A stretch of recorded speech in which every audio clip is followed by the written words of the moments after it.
Irmãos, nós estamos já há bastante tempo na carta aos Romanos. Chegamos no capítulo 8, quando o apóstolo Paulo, ele afirma, faz essa declaração tão maravilhosa, essa afirmação. Agora, pois já, nenhuma condenação há para os que estão em Cristo Jesus. A maior revelação que um homem e uma mulher pode ouvir, vindo de Deus, uma confirmação, uma afirmação. Agora não há mais condenação. Nós sabemos que, diante de Deus, todos os homens já nascem, infelizmente, condenados à perdição eterna, devido ao pecado, à desobediência a Deus. Então, nós já nascemos pecadores por natureza, por nascimento, mas também por prática, por ação. Então, o homem, ele já é perdido. Paulo, no capítulo 3, ele diz, não é? Não há justo nenhum sequer. Todos mesmo estão separados da glória de Deus. E nessa condição, separados da glória de Deus, da graça de Deus, enfim, o homem está condenado. E a ira de Deus, no capítulo 1, ele diz, se revela do céu é contra toda a impiedade, contra toda a iniquidade, contra toda a injustiça dos homens. Então, portanto, estamos liquidados, né? Não há mais, não há salvação para ninguém. Esse é fato. Mas Paulo vem desenvolvendo, chega no capítulo 5, ele diz, justificados, pois, mediante a fé, temos paz com Deus. A comunhão, né, restabelecida pela obra de Jesus Cristo ali na cruz do Calvário. Passamos a ter paz com Deus, antes inimigos de Deus, agora mesmo reconciliados com Deus pela obra redentora de Jesus Cristo. E Paulo vem tratando isso, chega no capítulo 8, ele diz, então agora, pois já, não há mais condenação. Para quem? Somente para os que estão em Cristo Jesus. Não é? Em Cristo temos a salvação, a justificação. Sem Cristo, a condenação. E, estando em Cristo, nós temos mostrado, eu chamei o pacote de bondades que Deus, assim, nos dá, né, nos manda, juntamente com a salvação. Então, nesse pacote de bondades, no capítulo 8, nós temos a esperança, a fé, né, tudo mesmo que Deus vem assim mostrando, e finalmente a nossa glorificação, que no final de tudo Deus vai fazer. Deus vai assim nos livrar, vai nos redimir, não mais espiritualmente, mas corporalmente. Já estamos, né, a redenção espiritual já feita, mas ainda falta esse corpo, essa carne pecaminosa, que a Bíblia diz, não habita bem nenhum em nós. Então, o salvo, o crente, ele está numa guerra, numa batalha espiritual, entre a nova natureza espiritual e a velha natureza, a natureza carnal. E Deus prometeu, né? A salvação vai se completar com a glorificação. Ela inicia com a nossa justificação, livres da penalidade do pecado. Depois ela continua, né, com a nossa liberdade do poder do pecado em nossas vidas. O pecado não terá mais domínio sobre nós, é isso que Paulo diz, e futuramente estaremos livres da presença do pecado em nossas vidas. Então, Romanos 8, abra sua Bíblia, é isso que nós temos visto, né? No verso 23, o Paulo diz assim, e não somente ela, mas também nós. Paulo está tratando da criação, que também está, não é, sob a corrupção, está mesmo no cativeiro, e ela vai ser redimida, é uma obra de Deus. Deus vai libertar até a própria criação, e no momento ela geme, sabe? Geme, angústias, esperando até a revelação dos filhos de Deus, a completa glorificação. Então, isso ainda vai acontecer. Então, Paulo diz no verso 23, e não somente ela, está falando da criação, mas também nós, que temos as primícias do Espírito, ou seja, somente vai experimentar dessa glorificação quem tem, né, as primícias do Espírito Santo, ou seja, a presença do Espírito Santo em nossas vidas. É a garantia, a certeza que você e eu realmente somos salvos. Não é falar, eu aceitei Jesus, eu sou evangélico, eu sou da igreja Hebron, eu fui batizado, eu sou dessa, sou daquela. Isso não salva ninguém, pastor, igreja, não. O que salva é a obra regeneradora de Deus através da Trindade, né? Deus planejou essa redenção, Jesus Cristo executou, falando assim uma linguagem, né, bem simples, e o Espírito Santo ele aplica essa verdade. O Espírito Santo é que convence o homem da sua condição, do seu pecado, da justiça de Deus e do juízo que há de vir nesse mundo. Mas os que têm a primícia do Espírito, nesses, não é, foi implantado o Espírito Santo, o João diz, não é, em nós. Paulo escrevendo aos Efésios, depois que ouvistes a palavra da verdade, o evangelho da vossa salvação, tendo nele também crido, fostes selados, carimbados, ou seja, a garantia que você é um filho de Deus é a primícia do Espírito, a presença do Espírito Santo habitando em ti e em mim. Então, estes, né, que têm as primícias do Espírito, igualmente, Paulo diz, gememos no nosso íntimo. Sabe, irmãos, você quer ter certeza que você é um crente, que você é um salvo? É que você está gemendo nesse corpo aqui. Há uma guerra interna, né? Uma batalha espiritual contra o pecado. O pecado, ele está aí, ele já existe, ele habita em nós, já faz parte mesmo da nossa natureza. Mas a nova natureza, a natureza espiritual, né, é uma nova criatura, é uma nova criação habitando nesse corpo pecaminoso. Então, há duas pessoas aí, e você tem que observar que há uma guerra, há uma disputa, e esse corpo aqui geme, porque ele quer se libertar da presença do pecado, e não pode, porque essa é uma obra de Deus, né? Mas Deus já nos dá as primícias. Então, é isso que Paulo está dizendo. Então, gememos em nosso íntimo, veja, aguardando a adoção de filhos. Essa adoção aqui, Paulo não está complicando, não. Nós já somos filhos, né? Fomos adotados na família de Deus. Mas aqui ele está tratando da plenitude dessa adoção. A herança, né? Quando vai ser mesmo assim recebida. Então, Paulo diz, a redenção do nosso corpo. Então, esse corpo vai ser redimido, né?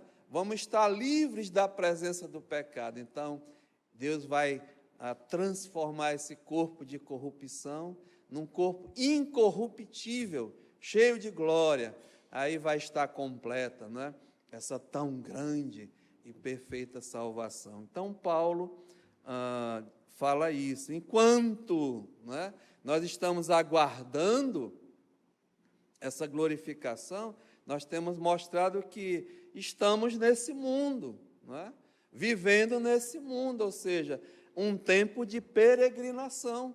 Somos peregrinos. A nossa pátria não é essa pátria terrestre, mas nós temos e aguardamos uma pátria celestial. E enquanto isso, estamos na nossa peregrinação, Deus nos deu, né, esse pacote de bondades. Então, nesse pacote de bondades, nós vimos que está a esperança, né, e também Paulo, agora no verso 26, ele diz assim, olha, também, né, não só tudo que tem, mas também o Espírito, isso é o Espírito Santo, semelhantemente nos assiste em nossa fraqueza, porque não sabemos orar como convém. Mas o mesmo Espírito intercede por nós sobremaneira, com gemidos inexprimíveis. E aquele que sonda os corações e sabe qual é a mente do Espírito, segundo a vontade de Deus, é que ele intercede pelos santos. Então, o assunto agora que Paulo traz, né, que realça aqui, é oração. Porque ele diz que nós não sabemos orar como convém, né? E também o Espírito Santo nos assiste em nossa fraqueza. Três coisas aqui que nós estamos trabalhando, né? Nesse pacote de bondade, o que o Espírito Santo faz? Ele é o nosso, pede por nós, ele passa a ser o nosso assistente, né? E ele diz, olha, por quê? Verso 27, aquele que sonda os corações, ou seja, Deus sonda, Deus sabe, Deus conhece o meu e o seu coração. E ele diz mais, né? Não só aquele que sonda os nossos corações, sabe também qual é a mente do Espírito. Então, Deus conhece o teu coração, sabe também qual é a mente do Espírito. E diz aqui, porque é segundo a vontade de Deus que ele intercede pelos santos, né? Ele é o nosso intercessor, devido à nossa ignorância e devido à nossa incapacidade. Aí o Espírito Santo intercede por nós em relação à nossa oração, porque nós não sabemos orar como convém. Porque, irmãos, nesse ponto aqui, a oração ela é importante, que ela é a nossa conversa, né? A nossa comunicação, a nossa comunhão com Deus. E nós estamos tratando de oração porque a oração que eu chamei de carnal é a oração da carne, por isso que o Espírito Santo vai interceder, porque nós pedimos, né, não segundo a vontade de Deus, mas segundo a minha, a tua, a nossa vontade.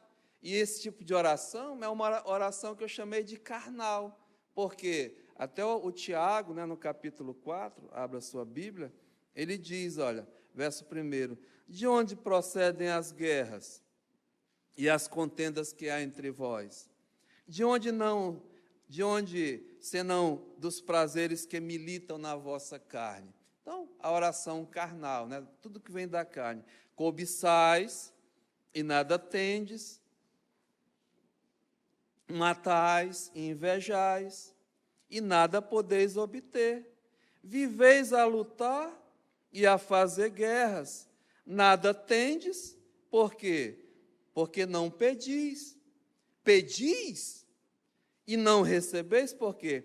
Pedis mal, não é? E a prova dessa petição que é má, porque ele diz aqui, o que você está pedindo, eu estou pedindo, é para esbanjardes em vossos prazeres, ou seja, típico de uma oração da carne, aquilo que eu quero, né? Aquilo que é o meu desejo.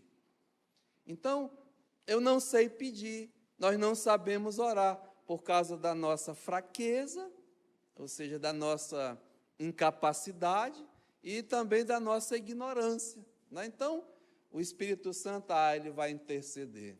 E a Bíblia diz que ele que conhece a mente de Deus, né? É isso que está dizendo?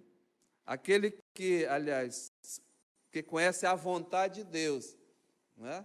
Sabe o que Deus tem, o que Deus quer, que é o melhor para ti e para mim. Não aquilo que eu estou pedindo, que é a vontade da minha carne. E muitas vezes não bate, não é? A minha vontade com a vontade de Deus. Então, o Espírito Santo ele vai interceder.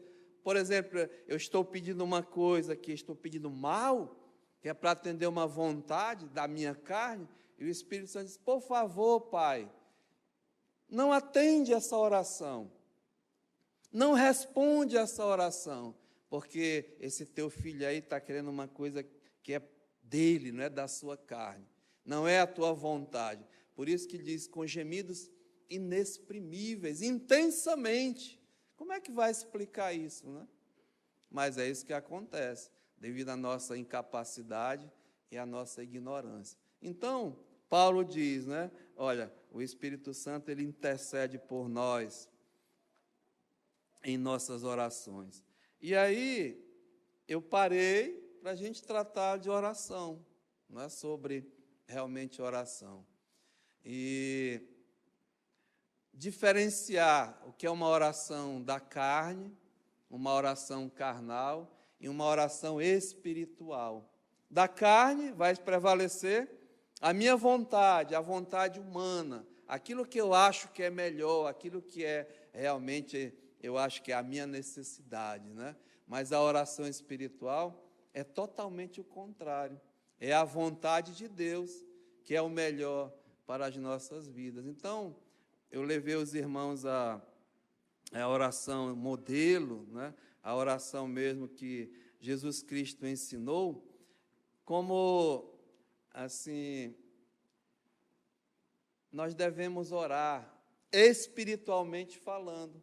E nós podemos, sim, orar espiritualmente e não carnal, separar as coisas, né? E aí Jesus, ele ensina os seus discípulos, e é um modelo, amados irmãos. E eu falei antes, né, da oração espiritual, há uma pré-oração, uma pré-oração que antecede a verdadeira oração, que geralmente é a carnal. E aí Jesus diz, olha, como você e eu não devemos orar dessa maneira.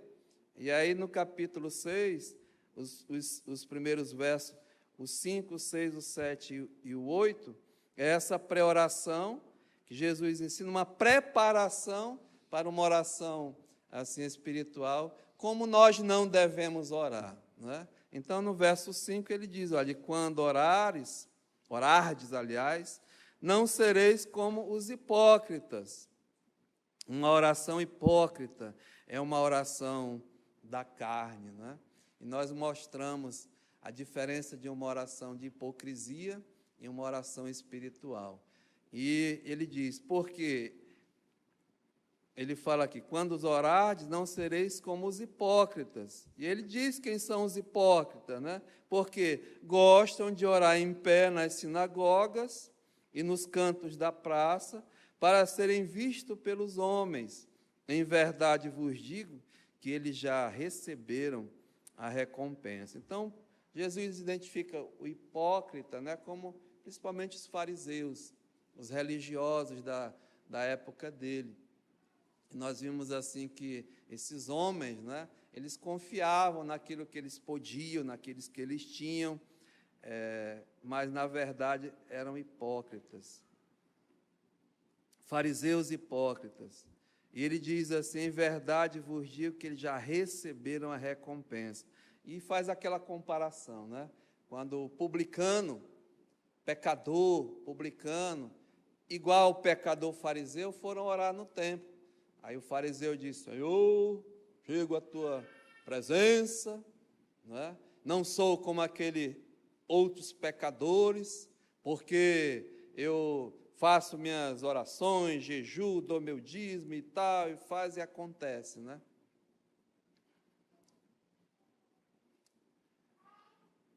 Era essa a oração desse homem. Enquanto que o publicano, disse que ele não tinha nem coragem de olhar para cima, mas humilde, batia no peito e disse, Senhor, ser propício a mim, miserável pecador. E Jesus disse, quem saiu justificado dessas duas orações, né, foi o publicano. Então ele diz, olha, não ora, né, como um hipócrita, arrogante, cheio de orgulho, confiando naquilo que ele pode, que ele faz, etc, etc. Mas nós precisamos da humildade na oração. Então, orar com humildade, com sinceridade, reconhecendo que nós somos pecadores, né? Que precisamos, sim, do perdão dos nossos pecados. Não dizendo o que eu faço, o que eu não. Né? Deus, a Bíblia diz, Deus humilha os orgulhosos, mas exalta os humildes. Então, não orem como eles, né? Mas com humildade, com sinceridade. Segunda coisa, tu, porém, quando orares, entra no teu quarto e, fechada a porta, orarás a teu Pai que está em secreto, e teu Pai que vem em secreto te recompensará. Nós falamos não só de humildade, mas de intimidade, né? É uma oração íntima, pessoal, particular com o teu Pai. Então, tem a oração com intimidade, não só particular, mas também a oração pública, né? Nós tratamos disso. Mas terceira coisa, e orando não useis, verso 7, de vãs repetições como os gentios, porque presumem que, pelo seu muito falar, serão ouvidos. Então, não só humildade, intimidade, mas a objetividade na oração, com objetivos, né? Porque muitos presumem, pelas suas muitas orações, repetições, suas rezas, né, vão ser ouvidos. E aí eu dei exemplo, não assim, querendo desmerecer ninguém, né, mas muitas religiões ensinam orações que são vãs repetições, né, rezas. Repete. Fizeram até um terço, né, com várias coisas, demora horas e horas muitas vezes, mas diz aqui Jesus Cristo, orando não usa de vãs repetições, como quem fazem isso são gentios, porque achando, né, pensam que pelo seu muito falar serão ouvidos, ou seja, é uma coisa mesmo subjetiva, né? Não vai acontecer. Então, humildade, intimidade, né, com objetividade. E no verso 8 diz assim, não vos assemelheis, pois, a eles, porque Deus, o vosso Pai, sabe o que tendes de necessidade, antes que lhe o peçais. Então, nós devemos orar conforme, segundo as nossas necessidades, não é? Diferente da nossa vontade. Então, Deus sabe, antes de você pedir, e de eu pedir a Ele como um pai, Ele sabe. Eu sei, irmãos. Eu sou pai já há 26 anos, né? E eu, antes dos meus filhos pedir, eu sei qual é a necessidade de cada um. Mas muitas vezes eles pedem aquilo que é vontade deles. E aí eu tenho que ter sabedoria para não dar. Porque muitas vezes você vai fazer a vontade do teu filho, tu está estragando ele, né? E lá na frente vai criar tanto problema para ti. Então Deus, Ele é um Pai que Ele ama. E Ele não vai dar além daquilo que você precisa, nem eu. Mas Ele vai dar segundo as nossas necessidades. Então, né? Humildade, intimidade, objetividade e necessidade. E isso, irmãos, a carne não sabe pedir, por isso que pede mal, porque ela pede geralmente a nossa vontade, né? Aí entra o Espírito Santo, que vai interceder por ti e por mim. E aí Jesus ensina agora uma verdadeira oração, né, espiritual, não carnal. E aí nós entramos aqui no famoso, né, conhecido mundialmente como Pai Nosso, verso 9, né? Portanto, diz o Senhor, vós orareis assim, né? Uma verdadeira oração espiritual, e essa aqui, amados, realmente é segundo a vontade de Deus, né? E ele diz aqui, olha, Pai nosso que estais nos céus, santificado seja o teu nome, venha o teu reino, faça-se a tua vontade, assim na terra como no céu. O pão nosso de cada dia dá-nos hoje, e perdoa-nos as nossas dívidas, assim como nós temos perdoado aos nossos devedores. E não nos deixes cair em tentação, mas livra-nos do mal, pois teu é o reino, o poder e a glória para sempre. E amém. Então aqui há um modelo, não é? Que muitos mundialmente usam como a oração que o Senhor nos ensinou, e é verdade, mas usam como uma vã repetição, como até um amuleto, né? Tudo reza um Pai Nosso, reza um Pai Nosso, reza um Pai Nosso para lá, Pai Nosso para cá, antes de uma partida de futebol eu vejo. Não, reza um Pai Nosso, junta as mãos, reza um Pai Nosso, ou seja, está repetindo uma coisa que é espiritual, que muitas vezes é carnal, ou seja, é da boca para fora, não vai ter efeito nenhum. Primeiramente porque, diz aqui, está dizendo, Pai nosso que estás no céu. É uma oração agora de um filho, não é? Para um pai. E quem não é filho pode até pedir, mas Deus não vai ouvir, não vai atender a oração de uma pessoa que não é filho, de forma nenhuma. Aliás, a Bíblia diz que Deus não ouve, né, a oração de pecadores. E aí eu mostrei que para orar Pai Nosso que estás no céu, você tem que ser filho. E nesse mundo, infelizmente, não nasce nenhum filho de Deus. Como é que vai chegar aí, Pai Nosso? Então, estão ensinando uma coisa que não é verdade. Aliás, para eles até é, mas diante de Deus, da sua palavra, não é. Deus não é o Pai de todo mundo, fique certo disso. Não é mesmo. Aliás, Deus, sim, Ele é o Criador de tudo, mas Pai não. Nós somos filhos por nascimento, filhos da ira, filhos da desobediência, filhos da iniquidade. Ou seja, para nos tornar filhos, para pertencer à família de Deus, há necessidade de um novo nascimento, né? Eu mostrei. Você nasce filho da ira, mas para se tornar um filho de Deus, tem que haver um novo nascimento. Por isso que Jesus, falando com Nicodemos, aquele religioso, ele disse, olha, Nicodemos, né, é imperativo, importa, é necessário nascer de novo.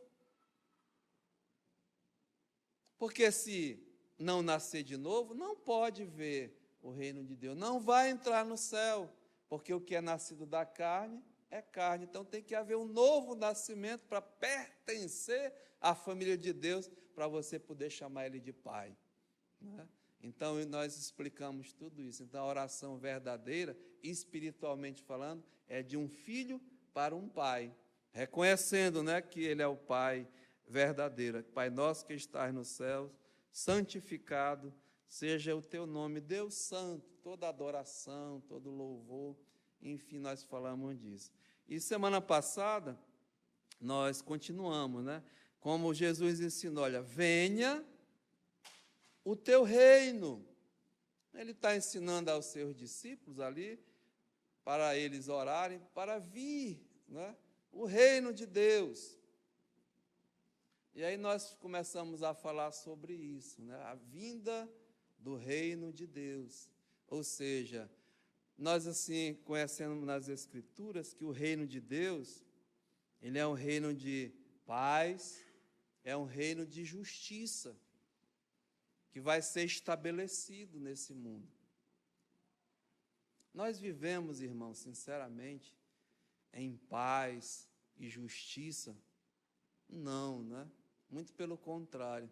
Nós vivemos num reino, num mundo que impera, né, a injustiça, a iniquidade, a falta de paz. Então, não está acontecendo, né? Então, Jesus está dizendo, olha, venha, né, ore, venha o teu reino.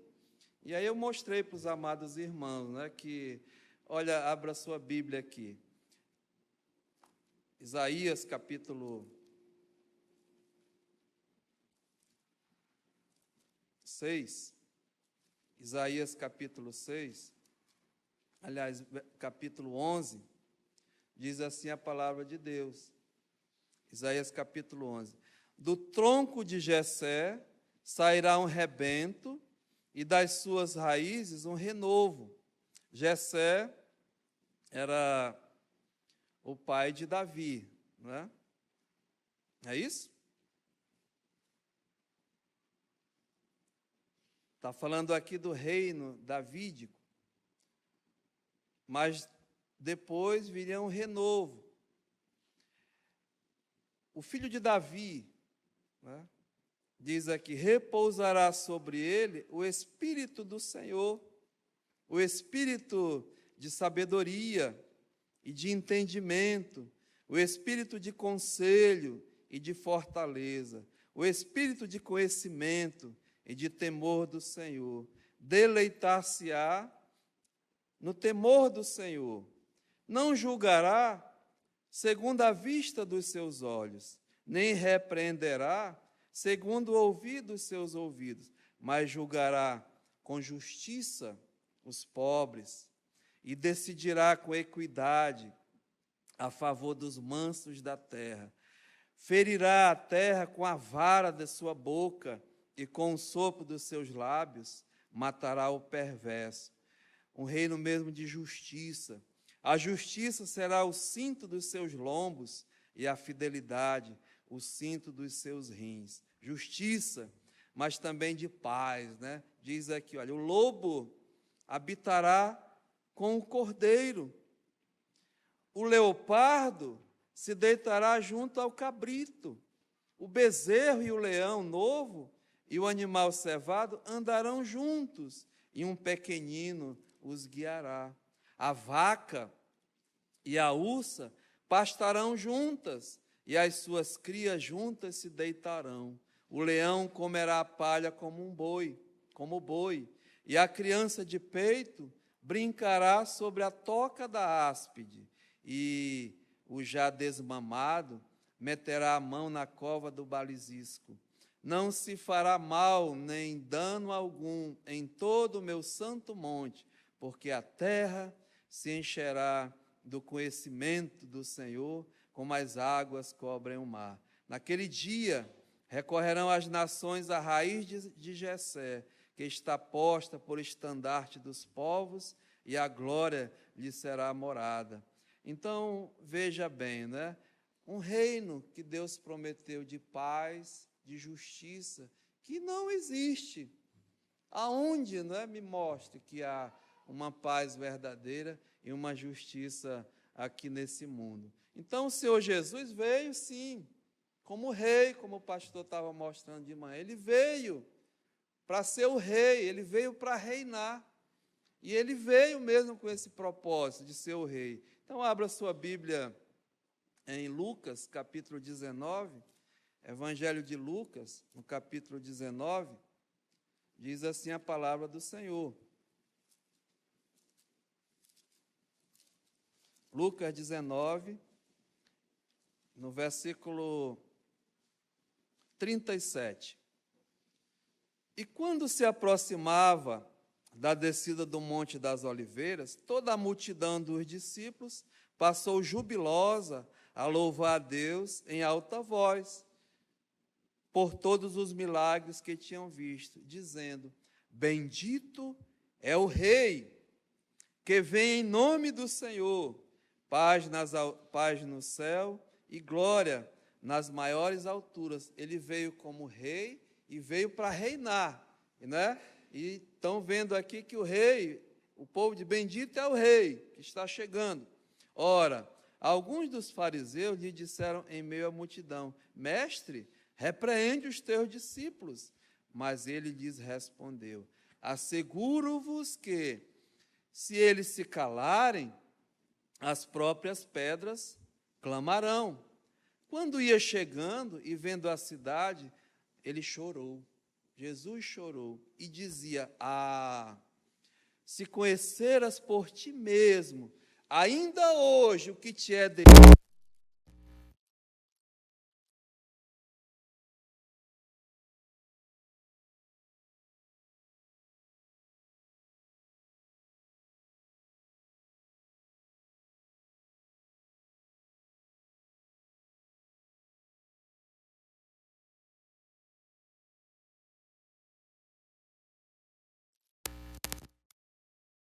todos os lados te apertarão o cerco, te arrastarão, e os teus filhos, e aos teus filhos dentro de ti. Não deixarão em ti pedra sobre pedra, que não reconhecestes, pedra sobre pedra, porque não reconhecestes a oportunidade da tua visitação. Ou seja, Jesus veio para reinar, né? Mas eles não reconheceram esse rei. Muito pelo contrário, né? Diz aqui a palavra de Deus em João, capítulo 19, diz assim, olha, João, capítulo 19, no versículo 12, a partir deste momento, Pilatos procurava soltá-lo, mas os judeus clamavam, se soltas a este, não és amigo de César. Todo aquele que se faz rei é contra César. Ouvindo Pilatos estas palavras, trouxe Jesus para fora e sentou-se no tribunal, no lugar chamado Pavimento, no hebraico, Gábata. E era para a serve pascal, cerca da hora sexta. E disse aos judeus, eis aqui o vosso rei. Está aqui, é o rei dos judeus, ele veio, vai reinar. O que aconteceu? Disse assim, olha, eles, porém, clamavam, fora, fora, crucifica-o, disse Pilatos. Hei de crucificar o vosso rei? Responderam os principais sacerdotes, não temos rei, não queremos que ele reine sobre nós. Muito pelo contrário, né? Temos um rei e esse rei se chama César. Então o rei, amados, foi rejeitado, foi realmente crucificado, né? E nós sabemos o que aconteceu. Ele ressuscitou e andou no meio deles por cerca de 40 dias. Agora abra sua Bíblia em Atos, capítulo 1, diz assim, Atos, capítulo 1, né? No versículo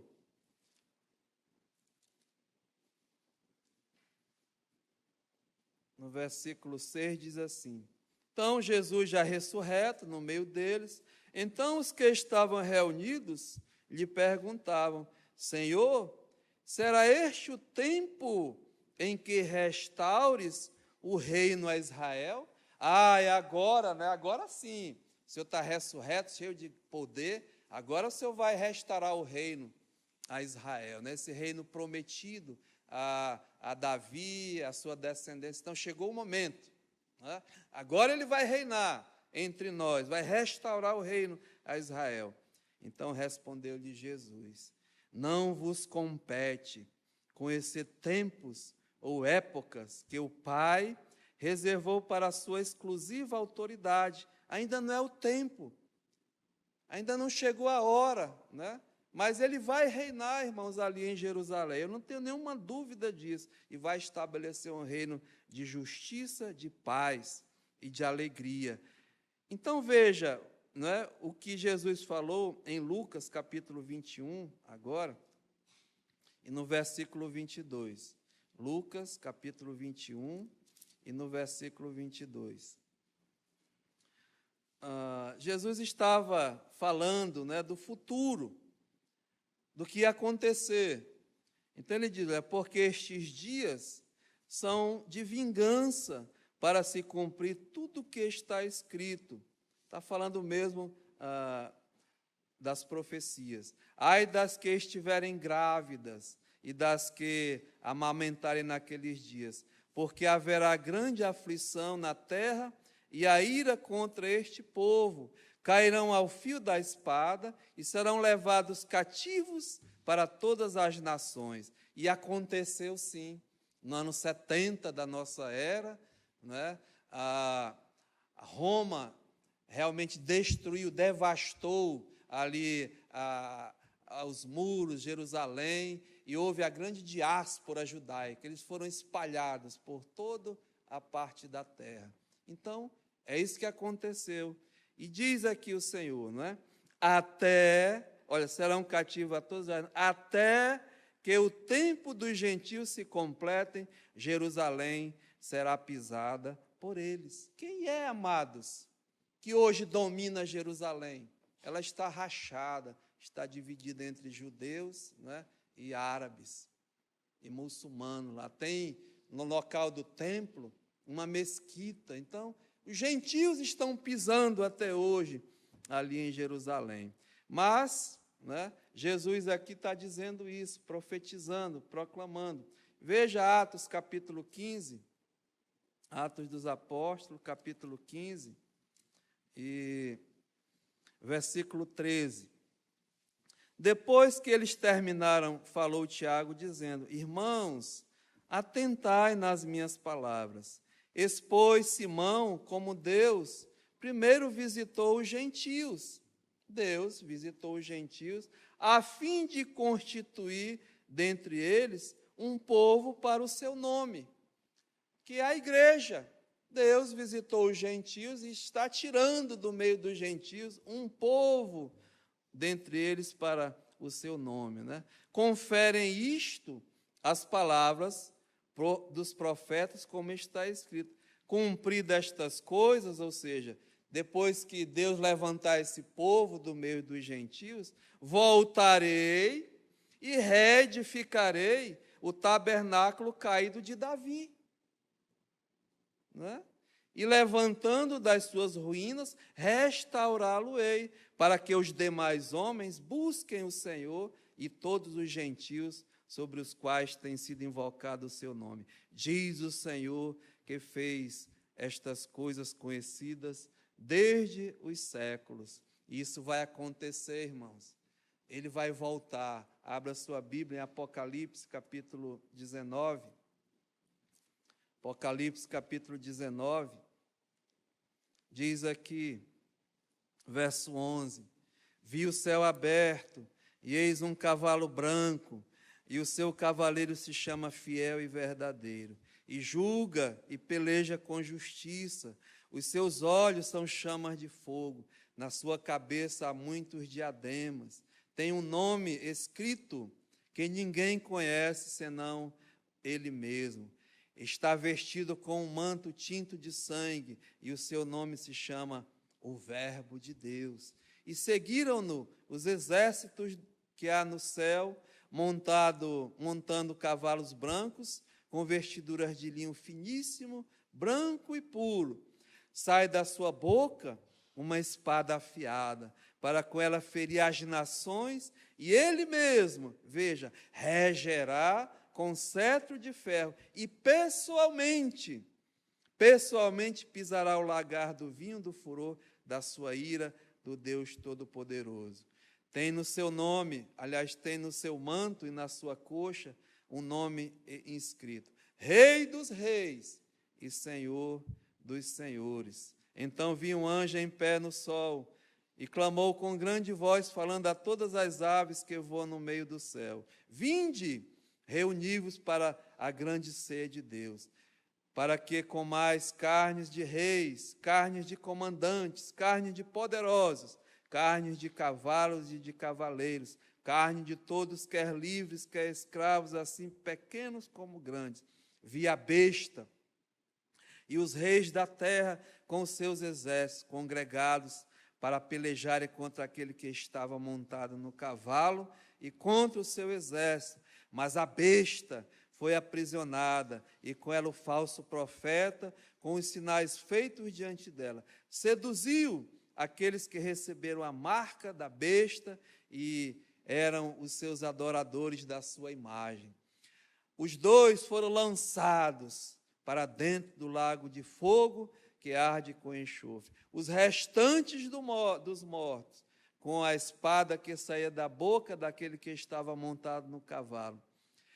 E todas as aves se fartaram das suas carnes. Então vi descer do céu um anjo, tinha na mão as chaves do abismo e uma grande corrente. Ele segurou o dragão, a antiga serpente que é o diabo, Satanás, e o prendeu por 1000 anos. Lançou no abismo, fechou e pôs sobre ele pôs selo sobre ele, para que não mais enganasse as nações, até se completarem os 1000 anos. Depois disto, é necessário que ele seja solto por pouco tempo. O diabo, nesse tempo de reino milenial, ele vai ter que ser aprisionado, tem que estar preso, porque com o diabo não tem paz nem justiça. Então é necessário que ele esteja preso. Então diz aqui, né, vi também tronos, e nestes que se assentaram, e nestes assentaram-se aqueles aos quais foi dada a autoridade para julgar. Vi ainda as almas dos decapitados, por causa do testemunho de Jesus, bem como por causa da palavra de Deus. Tantos quantos não adoraram a besta, nem tampouco a sua imagem, e não receberam a marca na fronte e na mão, e viveram, veja, e reinaram com Cristo durante 1000 anos. Os restantes dos mortos não reviveram até que se completassem os 1000 anos. Esta é a primeira ressurreição. Bem-aventurado e santo é aquele que tem parte na primeira ressurreição. Sobre estes, a segunda morte não tem autoridade. Pelo contrário, serão sacerdotes de Deus e de Cristo e reinarão com ele durante os 1000 anos. Então, amados, né? Jesus está dizendo, ora ao Pai, venha o teu reino. É o que nós estamos aguardando, né? Os filhos de Deus, esse tempo mesmo desse reino que vai chegar. Jesus vai vir e vai voltar a reinar. Agora escute uma coisa. A Bíblia diz que Ele os libertou do império das trevas. Ele já te libertou do império das trevas e transportou para o reino do Filho do seu amor. Nós já estamos vivendo nesse reino espiritual, o reino nos nossos corações, já habita, não é? Esse Jesus Cristo. A pergunta é, ele está reinando na tua vida? Esse rei? Essa é a pergunta espiritual, amados, hoje pela manhã. Ele vai reinar, ele é o Senhor de vivos e vai reinar, vai lançar o falso profeta, a besta, o diabo, né? Vai tudo estar preso. Ele vai reinar aqui nesse mundo, estabelecer o reino, levantar mesmo lá de Jerusalém. Mas ele já reina espiritualmente em muitos corações. Agora a pergunta é, ele já é o rei da tua vida?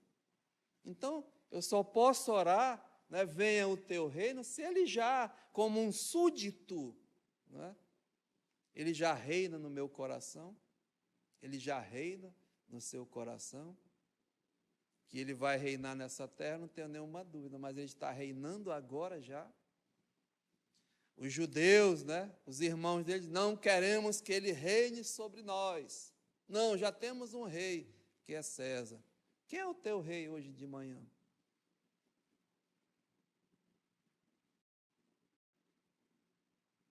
Aí por isso que vem o próximo passo, né?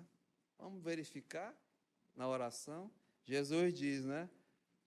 Pai nosso, ore assim que estás no céu, ou seja, de um filho como um pai, santificado seja o teu nome. Venha o teu reino. Agora, uma oração de um súdito para com o rei. Ele reina, o rei manda. O rei está mandando aí no pedaço, no teu pedaço, como a linguagem falam aí, ele que manda nesse pedaço aqui, ou é você? Ou não, você não quer que ele reine em tua vida? Então, Jesus está dizendo, venha o teu reino. Olha o próximo pedido, né, de uma oração espiritual. Ele diz assim, não é? Faça-se a tua vontade, assim na terra como no céu. Ou seja, é uma oração de um filho para um pai, é a oração de um súdito verdadeiro para um rei, agora é a oração de um servo para o seu senhor. Faça-se a tua vontade, não é? Irmãos, como isso é importante? Fazer a vontade dele. Você ora assim, pedindo a Deus? Ele já ensinou, né? A vontade dele não é a tua, nem é a minha. Mas é a vontade dele, amados irmãos, que vai prevalecer. Então, se eu não estou orando assim, espiritualmente é carnal, é da boca para fora, né? Veja a profundidade dessa oração. Então ele diz, né? Faça-se a tua vontade, assim na terra como no céu. Esse é o nosso problema. Porque normalmente eu quero fazer a minha vontade, né? É o meu projeto, é o meu plano. Sou eu que decido o que eu vou fazer. A escolha é minha. E eu peço, eu oro, para que Deus abençoe o meu projeto, o meu plano, que eu acho que é melhor para a minha vida. O meu negócio, a minha profissão, o meu trabalho. Então, geralmente é assim que nós oramos, né? Senhor abençoa, Senhor me dá, Senhor não sei o quê, Senhor não sei o quê, Senhor não sei o quê. Faça a minha vontade, Senhor. Aí o Espírito Santo, não, Pai, eu conheço esse coração, eu conheço essa mente, não faça isso, né? Não dê isso, porque eu sei qual é a tua vontade que é melhor para essa vida. Então, irmãos, esse é o grande problema dessa oração. Você está pedindo realmente que Deus faça a vontade dele na sua vida? Ou que você está pedindo que ele abençoe a minha vontade? Deus é diferente. Sabe, irmão, Jesus disse assim, Mateus 16, 24. Se alguém, né, escute, quer vir após mim, que eu digo com certeza, eu coloquei assim, que é com certeza a melhor escolha na sua vida, a vida de um ser humano. Não há outro caminho, não há outra maneira de ir, né? É o melhor. Se alguém quer vir após mim, venha.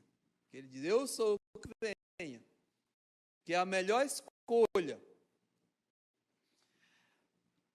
para a tua vida.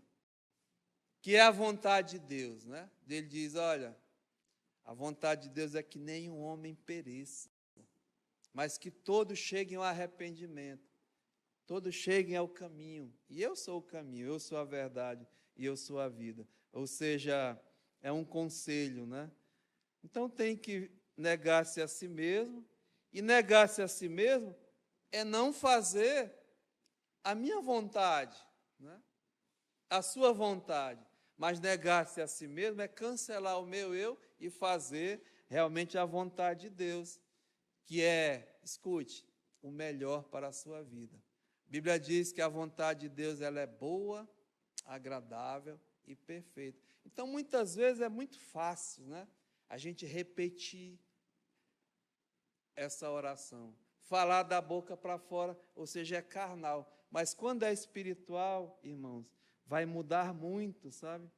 Fazer a vontade de Deus, aceitar a vontade de Deus. E eu coloquei assim, tem 3 maneiras, sabe? 3 atitudes, minha e sua, em relação à vontade de Deus.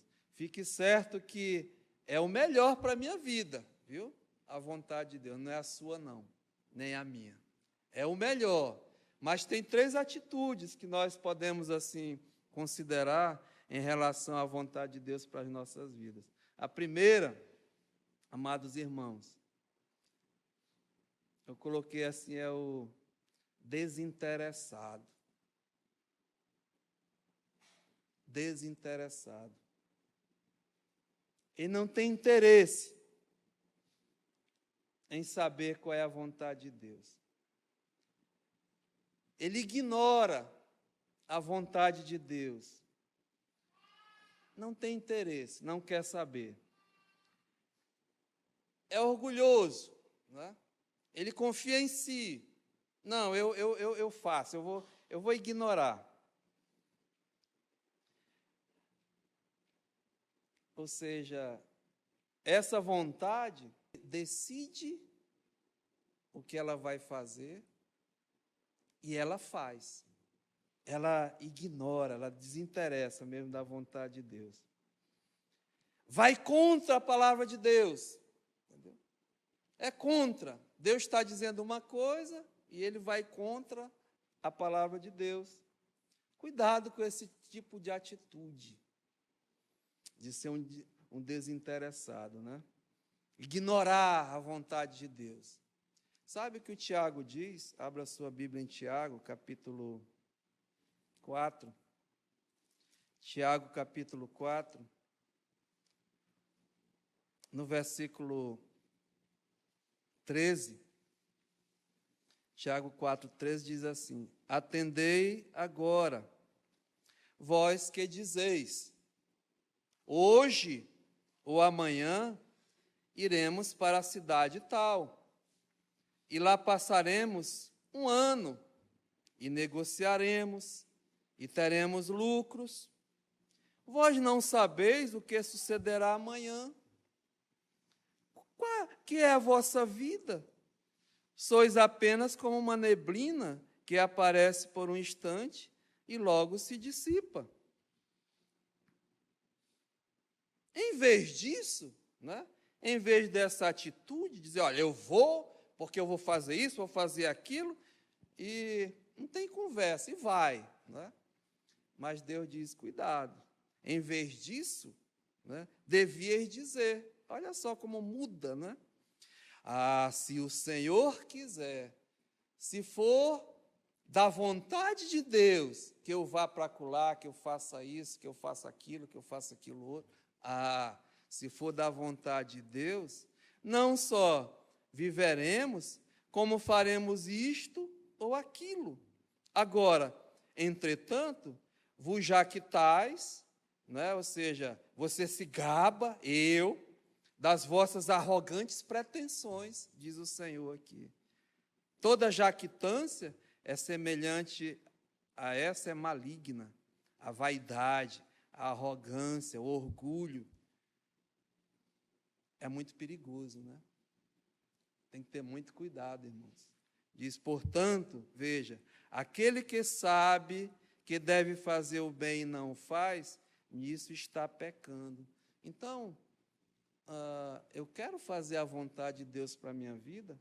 Primeiramente, né, eu não posso ignorar, nem tomar a atitude de um obstinado, de um orgulhoso, de um vaidoso, de um arrogante, porque eu posso, porque eu quero, porque eu vou fazer. Quero saber de Deus, não. Ainda vou orar para Ele abençoar. Deus diz, olha, cuidado. Né? Muito cuidado. Então, esse é o desinteressado, ignorar a vontade de Deus. Outra atitude, esse tipo de comportamento, assim, tem medo, escute, de fazer a vontade de Deus. O homem tem medo de fazer a vontade de Deus. O Espírito Santo, amado, ele começa a falar no crente verdadeiro. Escute o que eu estou dizendo. O Espírito Santo, ele começa a falar, a te convencer, a me convencer. E isso vai mexer com a tua vida, com a minha vida. Eu coloquei assim, vai me tirar da minha zona de conforto. Vai mexer com toda a sua vida, com os teus planos, com os teus projetos, com os teus negócios, com a tua profissão, e isso te dá medo. Você começa a ter medo. Não, tá bom assim. Eu vou vivendo assim. Tá legal, não mexe, não balança a canoa. Tá bom, Deus e tal, né? Você sabe que devia ter medo é de estar fora da vontade de Deus.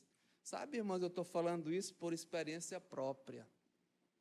Isso aconteceu na minha vida, por isso que eu estou falando. Antes, eu ignorava a vontade de Deus. Eu era um desinteressado. Eu tinha meus projetos, meus planos. Eu fazia a minha vontade. Eu fazia acontecer as coisas, né? Pelo poder que se tinha. Poder de eu diria assim, fazer acontecer. Fiz muito isso, muitos anos da minha vida. Mas depois eu comecei a ser confrontado. Eu comecei a ficar com medo. Porque eu tinha que largar os meus planos, os meus projetos, o meu futuro. Até o negócio que eu tinha, né? Para fazer a vontade de Deus. Isso não é fácil, não. Não é fácil para ninguém. Mas eu lhe digo, meu amado, que esse medo, eu pedi graça de Deus e tirou esse medo de mim. Eu me entreguei totalmente ao Senhor. E pela sua graça eu estou aqui. Sofri muito, viu? Foram muitos tempos. Aquele homem ali me acompanhou um bom tempo, né? Eu acho que ele lembra. Ainda diziam assim, esse daí não vai sair disso aí não. Ainda estou tentando, Fábio, mas sair, olha. É um rolo tão grande, olha, que eu estou tentando sair ainda, largar tudo, mas eu tenho responsabilidades, né? Com a sociedade, não pode ser de qualquer forma. Mas eu não tenho nenhuma dúvida, para trás não volto, não, porque Deus me chamou, Deus me deu essa graça, né? E eu procuro tentar fazer e orar, Senhor, faça a tua vontade na minha vida. Mas tem gente que é desinteressado, não quer nem saber, não quer nem ouvir. Para a semana nós vamos ver o desobediente, né? Tem o desinteressado, tem o desobediente, esse aí, ele sabe qual é a vontade de Deus e não faz, não quer. Lembra do Jonas? Nós vamos ver. E tem o obediente. Esse é diferente. Vai ser com muita luta, com muita dificuldade. Mas eu lhe garanto que o melhor local onde nós podemos estar, o nosso pastor fundador Fred dizia, é no centro da vontade de Deus. Não tenha medo, não. Se o Espírito Santo começar a falar contigo, no teu coração, não saia daqui desinteressado. Deixa para lá, que vai mexer na minha vida, está tão bom minha vidinha, estou fazendo minhas coisas. Quantos homens, irmãos, largaram tudo e estão servindo a Deus em outros locais, né? Homens que realmente se interessaram, deixaram Deus falar nos seus corações, né? Mudaram, não foi nada fácil, não vai ser nada fácil nunca para um servo de Deus. Mas eu lhe garanto que eu tenho paz, viu? Eu sou feliz, de coração, irmãos. Sou muito feliz servindo a Deus, porque eu procuro mesmo fazer a vontade. Ainda estou chegando lá, né? Falta muita coisa. Mas eu estou muito interessado em fazer a vontade de Deus. Mexeu com toda a minha vida. Mas está aqui alguém para contar que eu digo, vale a pena, viu? Tenha medo não de estar na vontade de Deus, mas estar fora da vontade. É isso que você podia ter muito medo, pavor. Cuidado, viu? Muito cuidado com essa situação. Que Deus nos ajude, né? Vamos orar verdadeiramente. Pai nosso, que estás no céu, santificado seja o teu nome. Venha o teu reino, faça-se a tua vontade, assim na terra como no céu. E Ele vai fazer, irmãos, para a glória do seu nome, né? Pai, muito obrigado. Nos ajuda mesmo, Senhor, a verdadeiramente entender a oração que o Senhor nos ensinou. Não é da boca para fora, uma carnalidade, uma vã repetição. Não, Senhor. Mas que possamos entender a profundidade, a espiritualidade que é a oração que o Senhor deixou como um modelo, como um padrão para as nossas vidas.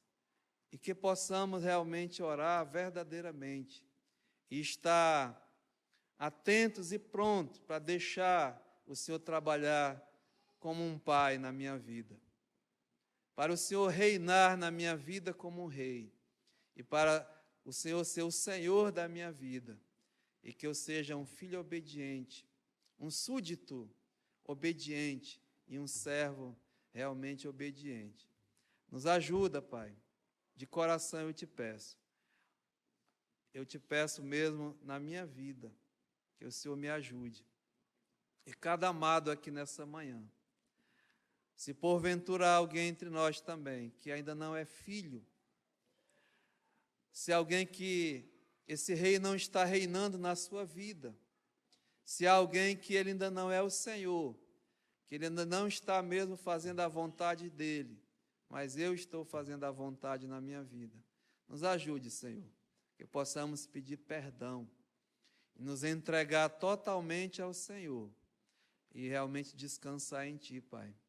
Que o melhor que um homem ou uma mulher pode estar, realmente não é num paraíso, não é numa praia, não é com a conta cheia de dinheiro, não é com patrimônio, não é com saúde, não.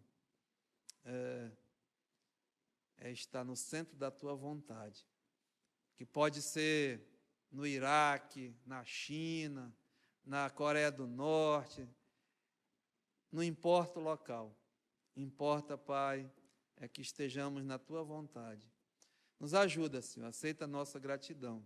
No nome de Jesus, amém. Amém.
Devo obedecer a Deus. Estávamos falando também disso, viu? Igual vocês aí, professor. E qual o assunto que vocês, aliás, o versículo que vocês aprenderam?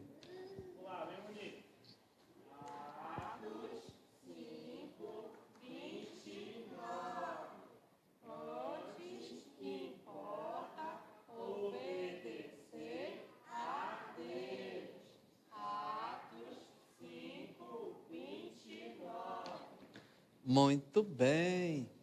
Agora vamos cantar, né? Bem bonito. Todo mundo aqui, ó, direitinho, ó. Benício e Pedrinho, né? Pedrinho. Vamos lá, nossa música. 1, 2, 3.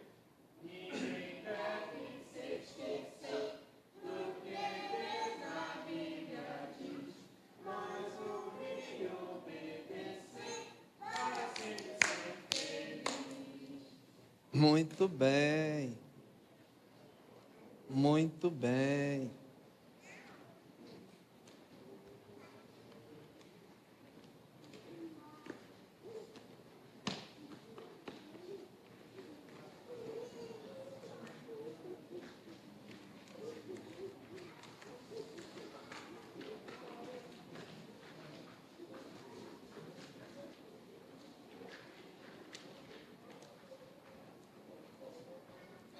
Olha, sempre tem um varão que salva, né? Pessoal, né? Qual é a sala mais bonita dessa igreja, nessa daí? É. Muito bem. Qual foi o assunto de hoje da lição?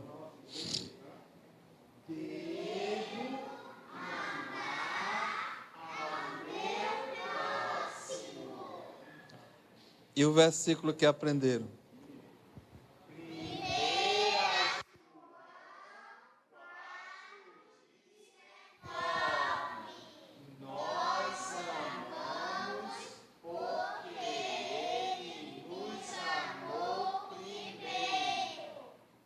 Muito bem, vamos cantar bem bonito.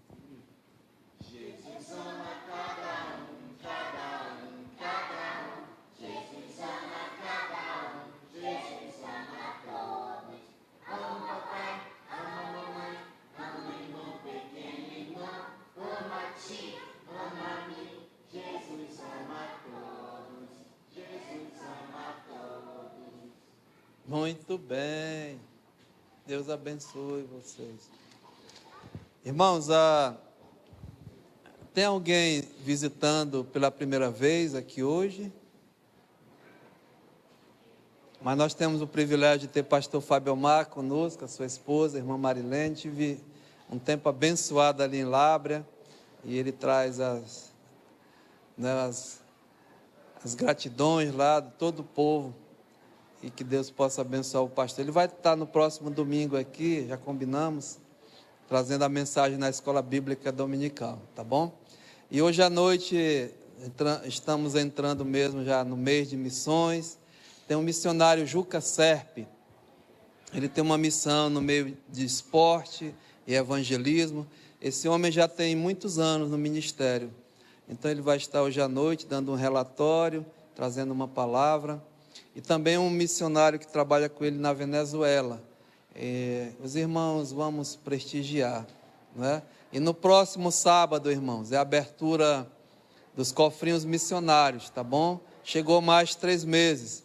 Os nossos amados irmãos no campo, eles aguardam, viu? É um dinheiro que a igreja assim recolhe a cada 3 meses e é enviado para o campo missionário. Na última abertura, se eu não me engano, foi quase 50 missionários. 50, viu? Receberam. Não foi, pastor? Chegou lá? Chegou, viu? Então, e é a oferta de vocês, viu? Chega ao campo. Vai tudo para o campo, né? E essa igreja, pela graça de Deus, é uma igreja missionária. E estamos já nos preparando para a 18ª conferência.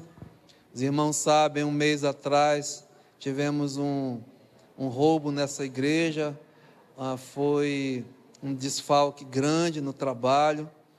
Mas pela graça de Deus, pela bondade dos irmãos aqui, que têm cooperado mesmo com o trabalho, têm doado. E olha, eu não falei nada assim, mas chegou lá na Europa, veio uma oferta da Europa de irmãos para ajudar, e pela graça de Deus nós estamos repondo o que foi assim subtraído da igreja. As passagens dos irmãos já estão sendo supridas, a obra continua. Então, irmãos, é bom milagre de Deus, viu? E nós apenas nos ajoelhamos e oramos todo dia, pedindo a graça de Deus. E o dinheiro vem da onde, né? Deus manda, não cai do céu não, mas vem do bolso dos irmãos. Nós temos responsabilidades com essa igreja, com o trabalho do Senhor, que é grande, é muito grande. E Deus conhece cada coração, né? Então, seja fiel a Deus, que eu não tenho nenhuma dúvida, irmãos. Eu tenho vivido muitos anos trabalhando para o Senhor, né? Mas daquilo que é meu particular, da minha pessoa, irmãos, tem chegado na obra de Deus, viu? E nunca faltou nada, nunca fiquei sem comer um dia. Isso eu lhe garanto. Esse Deus é fiel. e eu escuto, né? Tive lá com o pastor Fábio Omar, fiquei lá em cima do hotel, Fábio. Acordava cedo, ficava contemplando a volta daquele rio ali, sabe? Chorei ali sozinho, dando graças a Deus, porque um homem lembrou de nós, assim, né? Dos amazonenses. E enterrou sua esposa lá. Foi um momento muito especial para mim, viu, meu irmão? Muito obrigado mesmo pelo convite. E uma vista maravilhosa ali de Lábrea. E ali tudo começou, né? E nós devemos honrar. O pastor está honrando o trabalho do Senhor lá, do Senhor, né? Mas a vida desse homem. E nós aqui também devemos honrar, viu? E ele ensinava. Quem sustenta a obra de Deus é o povo de Deus. Não cai do céu assim não, irmãos. Tem que tirar do bolso, ó. Né? Mas graças a Deus, nós não fazemos campanha, mas tem irmãos que chegam aqui, maravilhosos, viu? Pastor, isso aqui, amém, meu irmão. Muito obrigado. E você está fazendo para Deus, não é para o pastor Herbert não, viu? Porque eu vou embora, eu vou passar, não sei nem não sei o dia de amanhã, né? Mas vocês vão ficar, viu? Nosso pastorzinho já foi, mas nos deixou aqui. Então, que os homens daqui dessa igreja tenham mesmo, né, essa compreensão e pega no bastão, irmãos, né? Pega firme, pega duro, pega pesado, como diz, né? A obra de Deus. E olha, Deus não procura desocupados não, viu? Ele só procura gente ocupada. Esse é que presta para o trabalho. Aqueles que estão, vai ficar na rede lá. Eu digo porque aconteceu comigo. Eu era um homem muito ocupado. E Deus está procurando, não sou eu não, é Deus, viu? Então vamos lutar. Eu estou dando aqui um incentivo, que é missões. Deus fala muito nesses cultos, desafia obreiros. Tivemos nesse mês já 2 missionários, um que trabalha no Timor-Leste, outro que vai para a Guiana. Hoje esse irmão, né, trabalha aí no Brasil há muitos anos e está na luta, os irmãos. E vamos ser desafiados, né? Então vamos orar pela obra, pelas missões e que Deus nos ajude. Tá bom? Amém? E à noite estaremos aí.